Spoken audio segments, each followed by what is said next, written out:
Good morning. আজকের আমার সকালটা খুবই সুন্দর, একটু অন্যরকমও। চলো, আজকে আমি আবারও একটা ডেইলি ব্লগ করছি। Again welcome back to my daily blog. ঘুম থেকে উঠে আমি ফ্রেশ হয়ে দুধ আর একটা বিস্কিট খেয়ে নিয়েছি। তারপরে সোজা স্নানে চলে গেলাম। স্নান করে এসে ভাবছি আজকে ঠাকুর পুজোটা আমি দেব। স্নান শেষ করে আমার জামা কাপড়গুলো সুন্দর মতো আমি ধুয়ে দিলাম। ছাদে যাইনি, তাই ব্যালকনিতে মেলে দিয়েছি। এত রোদের মধ্যে ছাদে কে যাবে বলো? তো যাই হোক, চুলটা একটু ঝেড়ে আমি চলে এলাম ওই যে আমার ডেইলিকার মতো একটু রূপচর্চা, যেটা স্নান করার পরে না করলেই নয়।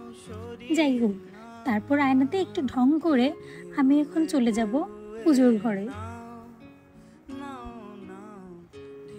আমি ঠাকুরের সামনে এসে সবার আগে প্রণাম করি, তারপর পুজো দেওয়া শুরু করি। পুজো দেওয়ার সময় আমার সবচেয়ে পছন্দের কাজ হচ্ছে ফুল সাজানোটা। ফুল দিতে আমার যে কি ভালো লাগে। আর আজকে একটু গরম পড়েছে, তার জন্য ফুলগুলো অনেক বেশি ফুটেছে অন্য দিনের তুলনায়।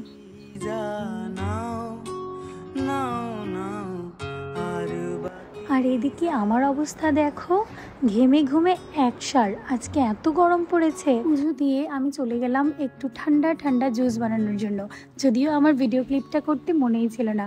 যাই হোক, জুস খেয়ে তারপর বসে গেলাম ভাত নিয়ে। আজকে যেহেতু অনেক গরম পড়েছে, তার জন্য মা একটু 5 রকমের ভর্তা করেছিল। খাওয়া দাওয়া শেষ, দিলাম লম্বা একটা ঘুম। ঘুম থেকে উঠে আমি আর মা বসে গেলাম চা নিয়ে। আমি তো বিস্কিট দিয়ে চা খাবো, আর মা খাবে এই গরম গরম চিড়ে ভাজা। তো যাই হোক, আজকে আমাদের প্ল্যান হচ্ছে মামার বাসায় যাওয়ার। তাড়াতাড়ি করে আমরা চা খেয়ে রেডি হয়ে যাচ্ছি মামার বাসাতে যাওয়ার জন্য, কারণ আজকে ভৈরব সেবা। ঘড়িতে তখন সন্ধ্যা 9টার মতো বাজে। 8টা থেকে যাব বলে এখন রাত 9টা। হোয়াট এভার, চলো রেডি হয়ে আমি, বনু, মা আর ভাই বেরিয়ে যাচ্ছি। আর বাবু আমাদের আগেই চলে গিয়েছিল। রাস্তাটা আজকে একদম ফাঁকা, কিন্তু কেন সেটাই বুঝতে পারছি না। তো যাই হোক, এই যে বাবু মশাই বসে আছে আমাদেরকে ওয়েলকাম করার জন্য। ঘরে ঢুকেই সবার আগে আমার কাজ হচ্ছে এটাকে চটকানো। এটা হচ্ছে আমার মামার ছেলে নিলয়। কি বলো? নিলয় না, তুমি কোন ক্লাসে পড়ো? 2। ঠিক আছে, থ্যাংক ইউ। সবচেয়ে মজার একটা ব্যাপার হচ্ছে, মজার না বলতে গেলে এটা দুঃখের ব্যাপার, বাচ্চাদের সাথে আমি এমন ভাবে মিশি যে ওরা আমাকে ওদের সমবয়সী ভেবে থাপ্পড় মেরে দেয়। থাক চাঁদনি, মন খারাপ করিস না। আচ্ছা যাই হোক, মামার বাসায় আসলে আমাদের অনেক মজা হয়, অনেক খেলাখেলি হয়, অনেক ধরনের হুটোপাটি হয়। হোয়াট এভার, দেখো আজকের চাঁদটা খুব সুন্দর, তাই না? ঠিক আমার মতো। আচ্ছা যাই হোক, তারপরে আমি চলে গেলাম একটু ঠাকুর ঘরে। পুজোর সব কিছু রেডি। এখন ডালি নিয়ে দাদু যাবে ভৈরবতলিতে, সাথে আমরাও যাব। ঘড়িতে তখন 12:15 মতো। ঠিক 12টায় ভৈরবের কাছে ডালি দিতে হয়। চারিদিক শুনশান। ঠিক রাত 12টা, ভৈরব গাছের নিচে ডালি দেওয়া কেমন গা হিম করার মতো একটা ব্যাপার, তাই না? যাই হোক, হর হর মহাদেব।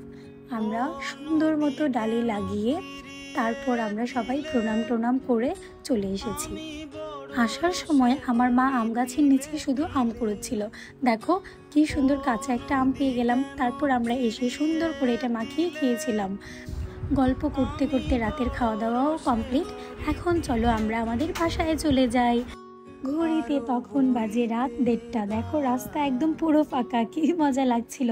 বাবু আমাদের দুজনকে নিয়ে এসেছে, তারপর গিয়ে মা আর ভাইকে নিয়ে আসবে। তো আজকের আমাদের এই ভিডিওটা এখান পর্যন্ত। ভালো লাগলে অবশ্যই একটা লাইক করে দিও।